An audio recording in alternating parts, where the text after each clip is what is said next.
And now here's Rick Casey with tonight's Last Word.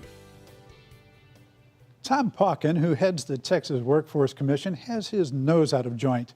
It was announced this week that the U.S. Department of Labor was giving a $5 million grant to Project Quest, a San Antonio job training program sponsored by Communities Organized for Public Service, COPS for short, and Metro Alliance, its younger sister organization.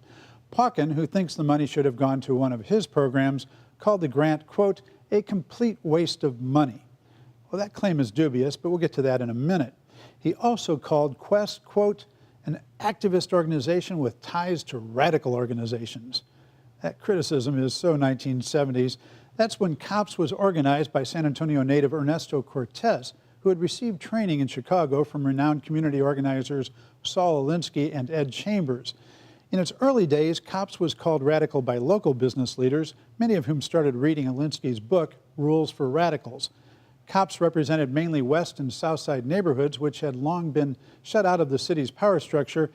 The organization also earned the radical label because of some of the tactics it had to use in order to get members of the political and business leadership to meet with it. But once the leadership started listening to COPS, they found what they wanted was hardly radical. They wanted drainage for streets that flooded in any moderate rain, sometimes killing children. They wanted stop signs at dangerous corners. They wanted after-school programs to improve the education of their children.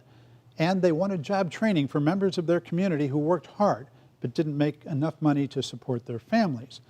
Before long, business and political leaders found they could work with COPS and Metro, and the two organizations virtually became part of the political establishment here.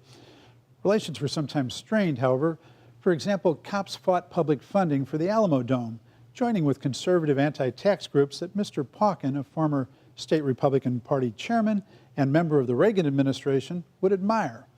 But business and political leaders learned that COPS and Metro could work with them on one issue while opposing them on another. One business leader who at first thought them as radical was banker Tom Frost. He not only came to understand them, but until recently he served as chairman of the board of, you guessed it, Project Quest. Project Quest has been in the news recently for running a $700,000 debt.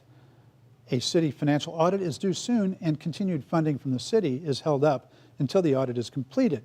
But meanwhile, the previous executive director has resigned, and the board has brought in Sister Pearl Caesar, a former COPS organizer, to put the house in order while it looks for a new director. Studies of Quest back in the 1990s found it more expensive, now about $7,000 per participant, than most state job training programs, but also much more effective. Some called it a national model. Sister Caesar says the graduation rate is 78%, much better than UTSA's, and 90% are placed in jobs, even in this tough economy. What's more, she says, participants average a starting wage of $38,000. What is needed now is a performance audit of Quest. If a thorough performance audit confirms these figures, then the head of the Texas Workforce Commission should be seeking advice from Quest officials, not blasting them with McCarthy-style accusations.